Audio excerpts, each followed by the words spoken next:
This is the Almost Time in the newsletter for the week of February 2nd, 2025. Content authenticity statement: 100% of this week's newsletter was generated by me, the human. There's a link at the top of the newsletter to learn why this kind of disclosure is a good idea, and you might need it for doing business in places like the EU. The big plug this week: tomorrow, February 3rd, my new course, Mastering Prompt Engineering for Marketers, drops. I'll have a link in the newsletter if you want the 5-minute quick tour to figure out if it's for you or not. I did send out an email about it this week as well. But I'm super excited about the course, and I think it'll be helpful to a lot of people. Now, what's on my mind this week?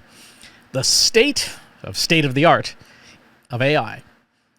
Over the last week, because it's been a big week, so it's been a big, I say that every week now, but I've seen a number of incredibly poorly thought out hot takes on models and AI systems, like the brand new Deepseek R1 or Alibaba's Quen models and others. So I figured it's time for us to do a little Epcot style state of the art, because contrary to what some people believe, there is more AI in the world than in just America. For those unfamiliar, Epcot, which stands for the Experimental Prototype Community of Tomorrow, a concept that Walt Disney came up with, is part of Walt Disney World, the amusement park.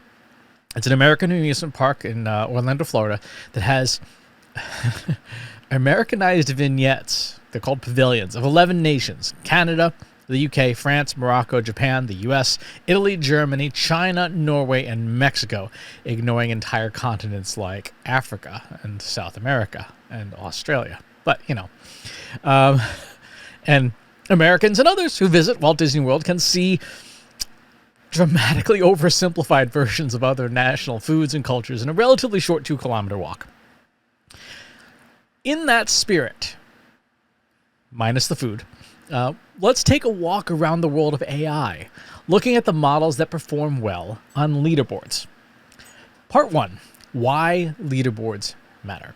There are tons and tons of benchmarks for AI models, all with cryptic sounding names like MMLU, which stands for Massive Multitask Language Understanding, and GPQA, which stands for General Purpose Question Answering. For many years, AI model makers have put their models to the test with these benchmarks, showcasing how their models score. Every company aims to top the charts as best as they can. However, one of the challenges with these benchmarks is that, well, there's incentive to cheat, to train the models specifically on the test data so they perform well on the test.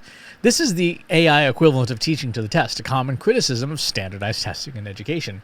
AI model makers want to look the best in front of their peers, and some have gotten into some hot water about what's fundamentally, academic dishonesty, peeking at the test questions in advance. OpenAI famously, very recently, got in trouble with this for their O3 model because it turns out they helped design and train the test that their model was evaluated on. Talk about teaching to the test, right? The leaderboard that most folks in the AI community pay attention to the most is one called LM Arena. If you go to lmarena.ai, you can go to, this is a board where users like you and me can put in a prompt and get 2 sets of results.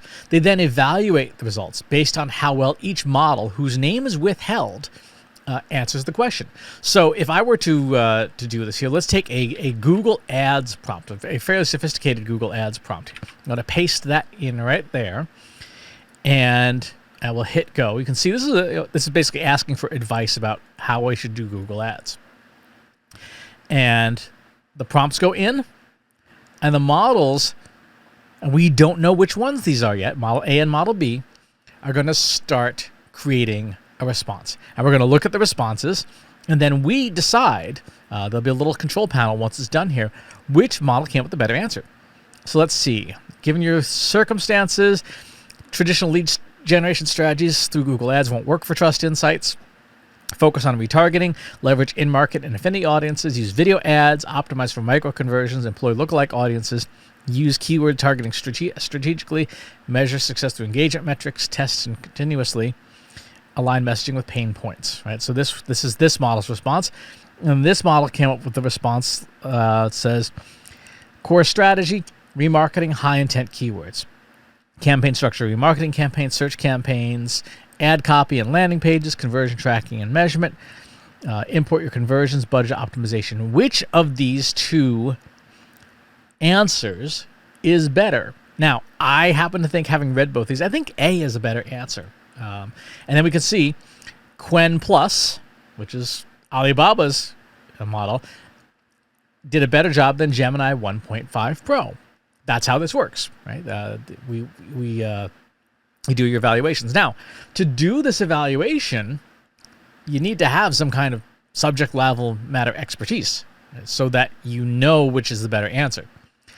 I voted, the model names were released, and then this actually reminds me, for those who have hair my color, remember those old Coke and Pepsi ads from the 80s and 90s where the consumer has two little cups and they taste which one tastes better? This is just like that, but less refreshing and lower in calories. LM Arena is one of the favorites for judging AI models and model performance because it's human-based, with real people voting and putting in real prompts. Now, obviously, you can see how this could be manipulated, but for now, it's one of the best leaderboards for general use, and it's better than synthetic benchmarks that for sure have been teaching to the test. There are also lots of leaderboards and sites for specific use cases, from writing to medicine to math. For the purposes of our walk around AI Epcot of sorts, let's take a tour through the leaderboard on LM Arena.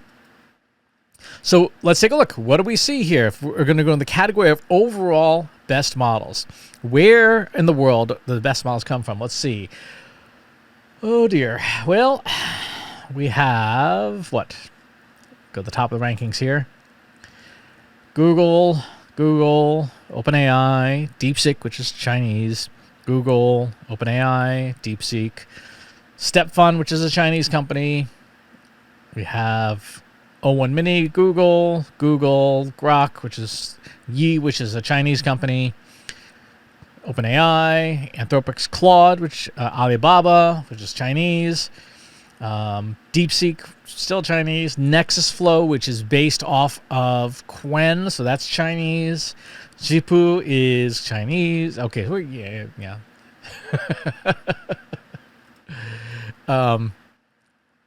It's a real short world tour. It is a very short world tour because it's pretty apparent where the world's models are. In fact, I put together an image for the newsletter that you can see pretty clearly what we got going on here. The top models based on human feedback from around the world are either from the USA or China. So if we're eating food, we'd be eating at McDonald's or Lao Shangxi, which is was it home chicken? It's the most popular Chinese fast food restaurant. As an aside, by the way, this is why Deepseek is such a big deal. How many of the leaderboard models, how many of these can you download? Right? When you look down this list, only Deepseek and Quen, if you go down to number 12. But in the top 10, only Deepseek. If you are a nation that doesn't have cutting-edge capabilities, or you're a company that doesn't have cutting-edge budgets, and you want to ensure that you're competitive without paying a lot of money to a company in another nation, assuming that you're not in the United States, Deepseek suddenly gives your nation state-of-the-art capabilities that are under your control, because you can download it and run Deepseek on your own servers within your own networks and enjoy its capabilities. I have absolutely no doubt that if you were to go to Tel Aviv and go to Mossad's headquarters, somewhere in the basement there's a server that's a cluster probably that's running Deepseek. If you go to the UK, you go to London, somewhere in MI6's building, there is servers running Deepseek. They're not connected to the internet. They have no internet access whatsoever, but if you want state-of-the-art that you can download, that's the game now. So if the leaderboards aren't helpful, then we just need to take a stroll around the world ourselves to see what companies are leading in their respective regions outside the USA. Because let's be honest, no one needs to be told where Silicon Valley is. So what if we were to take a tour around the world? Where might we go to see state-of-the-art AI? Well, let's go on that trip. Our first stop, Toronto, which is in Ontario, in Canada. This is where a company called Cohere is located. Cohere is the maker of the Command R family of models, and I believe they have a new one as well. I think it's called Aya. But Cohere, their models for a long while were some of the best and most efficient small size models that were great for folks without a ton of compute resources. They were highly intelligent. They were good at following instructions.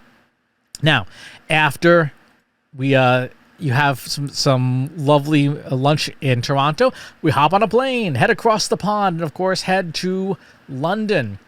London is where Stability AI is based. Stability AI is the maker of the Stable Diffusion family of image generation models, long the preferred tool of choice in the open weights image AI world. The people who are in the image making community, you go onto a service like Civit AI, half or more than half of the different adapters and things on there are all Stable Diffusion. Now from there, get on the train and head on down to Paris. Paris, France, is where the company Mistral is located, the Mistral family of models. Mistral just released Mistral Small 3, a very efficient, smart model that runs on small hardware. I run Mistral Small 3. It displaced Cydonia Magnum for fiction writing and for story writing for me because it's just really good. It's a very smart model. Mistral is the darling of the EU, and rightfully so. Their models work very, very well. Now, if we get on the train, I think it's a train, we head to Freiburg, Germany. I am almost not pronouncing it right, but Freiburg here is in the Black Forest. And aptly named, this is the home of Black Forest Labs. Black Forest Labs makes the Flux family of image generation models that are today widely considered to be the best open image generation models on the market. So good that they have been the seat of controversy for just how realistic the images are. They're realistic enough that they fool a lot of people. And there's a lot of people using them for things like deepfakes and stuff because the models are so capable, and you can download them, which is again pretty amazing.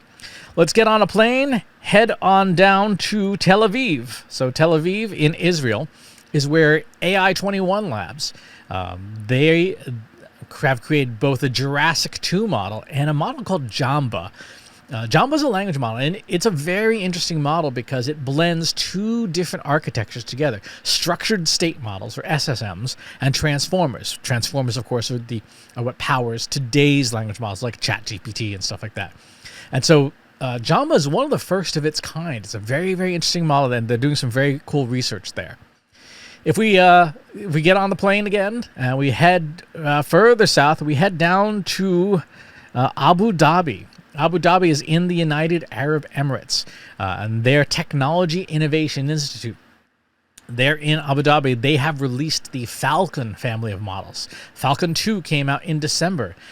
Falcon 2 VLM is best known for its efficient vision-to-language conversion for things like image captions, a really fantastic family of models. In fact, Falcon, the original Falcon, was one of the first very large models that was open source, and a lot of the people in the AI community were very thankful to have a very capable model that wasn't under lock and key of a Silicon Valley big tech.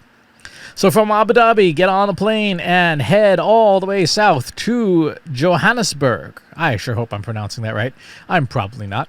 In South Africa. South Africa, this is the home of Lalapi AI and its Vula Vula models. The Vula Vula model family speaks English, Afrikaans, Zulu, Xhosa, Yoruba, Swahili, Sesotho, and a bunch of other sub-Saharan languages natively.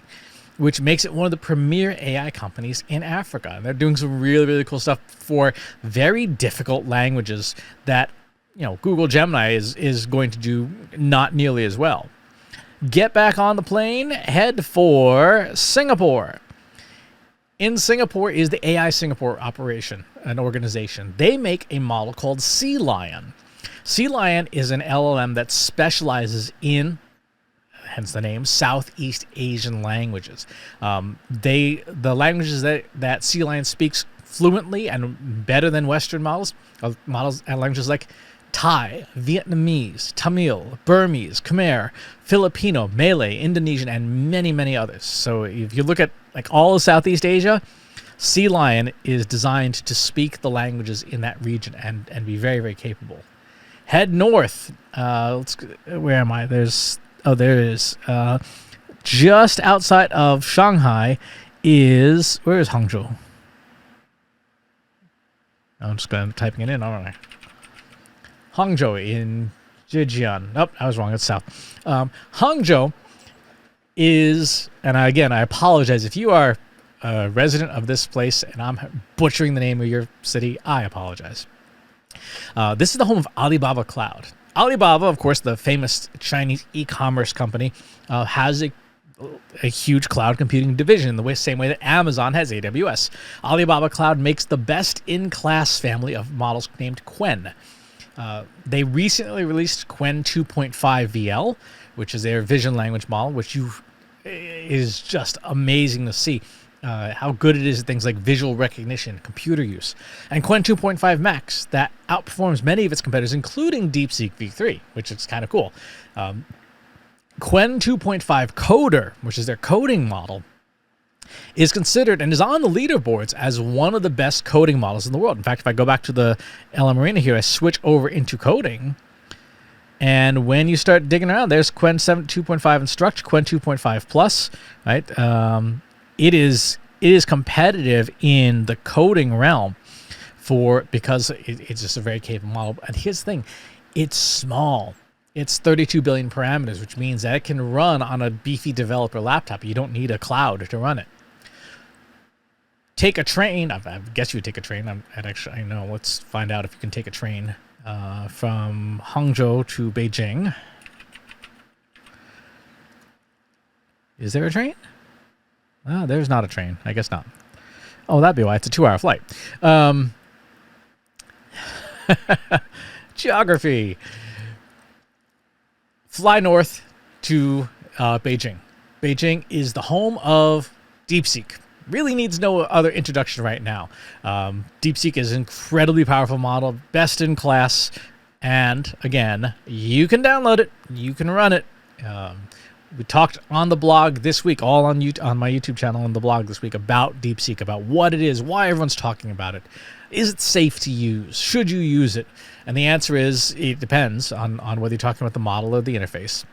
From Beijing, get on a plane, head to the east, and head for Seoul, South Korea. Seoul is the headquarters of a lot of companies that people know. Samsung, of course, Hyundai, but LG, the appliance maker, the electronics company, in addition to making affordable and reliable appliances, my dishwasher and my refrigerator, both LG, also makes Exa 1. Exa 1 3.5 just came out in December. This is their state-of-the-art model, and its performance is especially good in their tiny 2.4 billion parameter model, which makes sense because LG makes a ton of mobile devices and smart devices. They make TVs, they make mobile phones, they make all these things.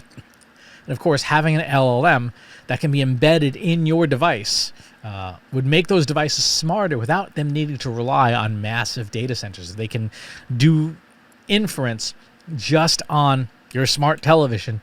Boy, that could be really handy for being able to talk to your TV or your refrigerator and so on and so forth. From Seoul, get a plane. Actually, you wouldn't get a plane from Seoul. You would get a plane from Incheon. You're going to head over to Tokyo. Tokyo is the home of many, many electronics companies, including Fujitsu. Fujitsu created a model called Fugaku. Fugaku is, it specializes in the state-of-the-art performance for the Japanese language, which, if you know anything about Japanese, is a pretty complicated language.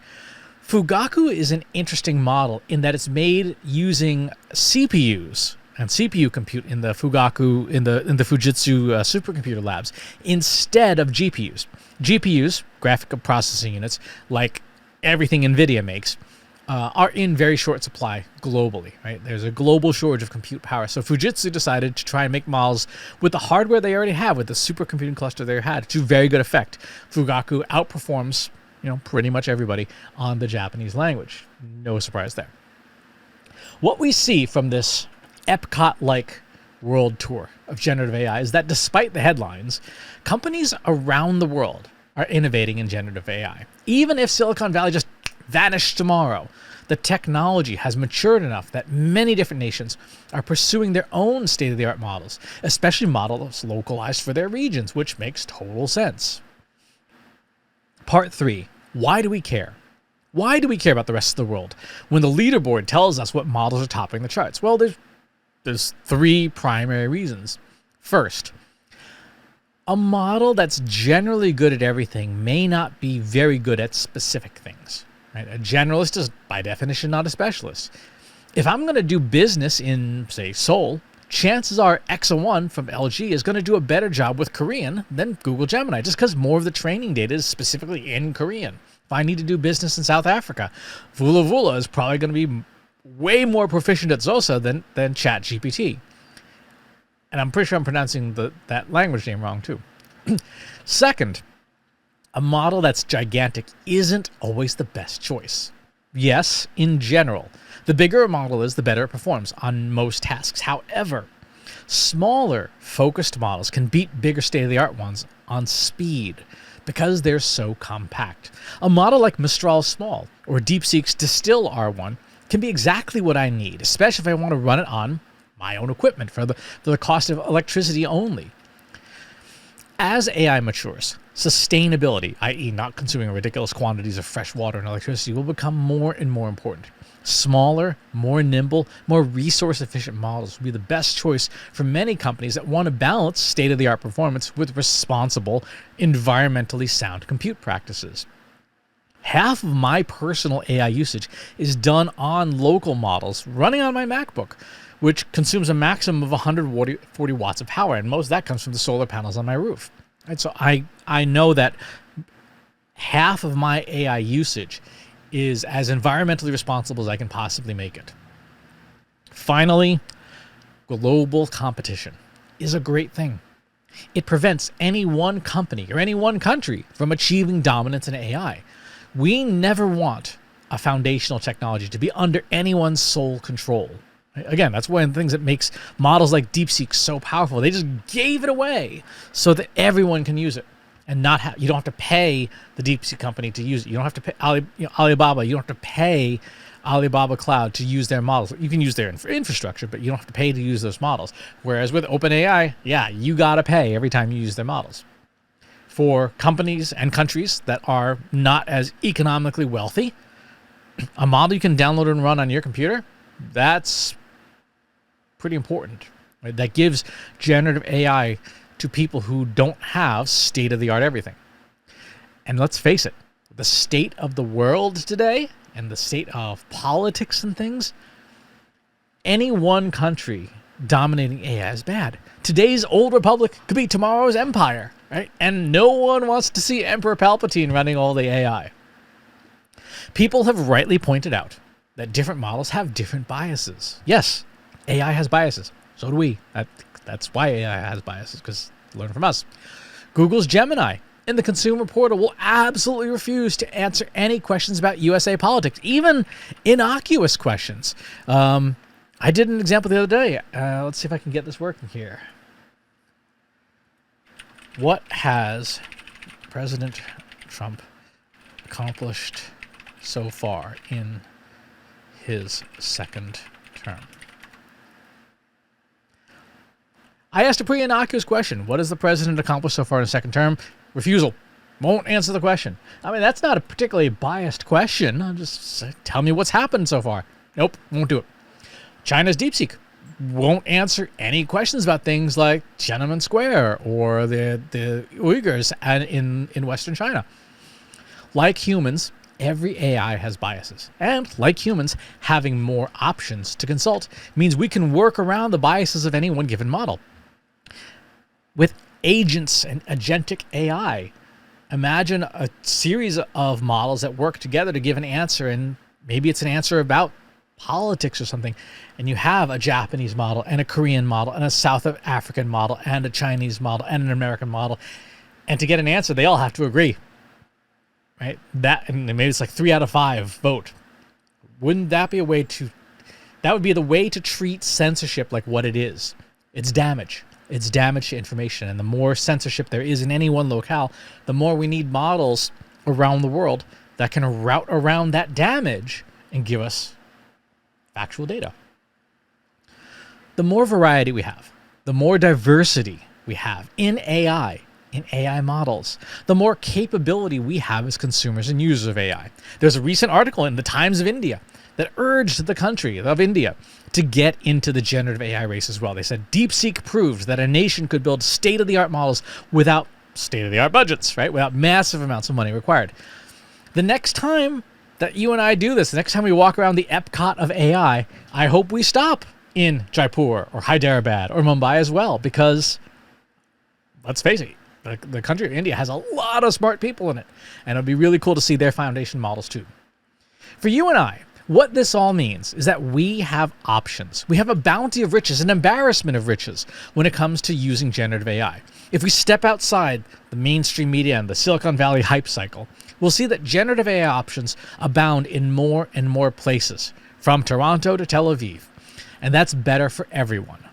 The next AI app you build at your company could use Mistral or Quen or Jamba or Vula Vula. And now that you know about them, that could save you considerable amounts of money.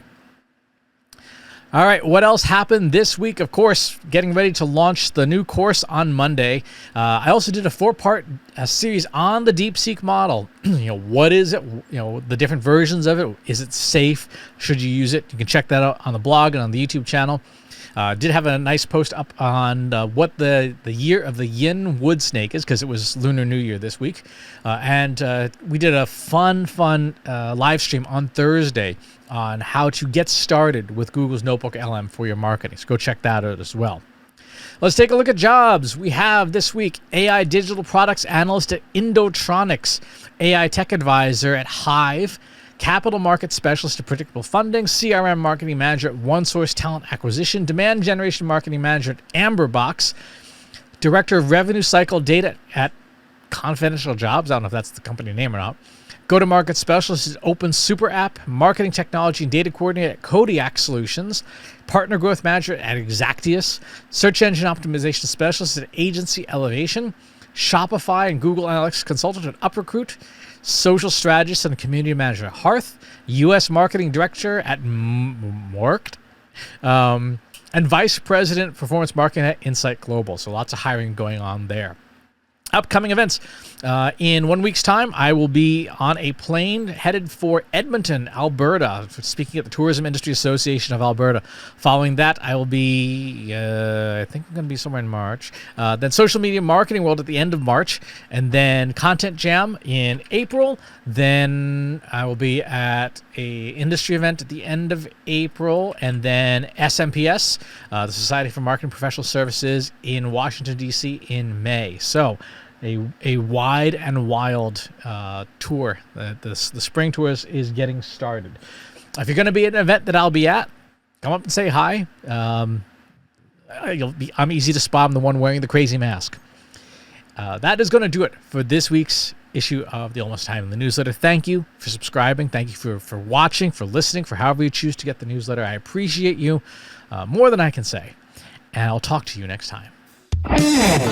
If you enjoyed this video, please hit the like button. Subscribe to my channel if you haven't already. And if you want to know when new videos are available, hit the bell button to be notified as soon as new content is live.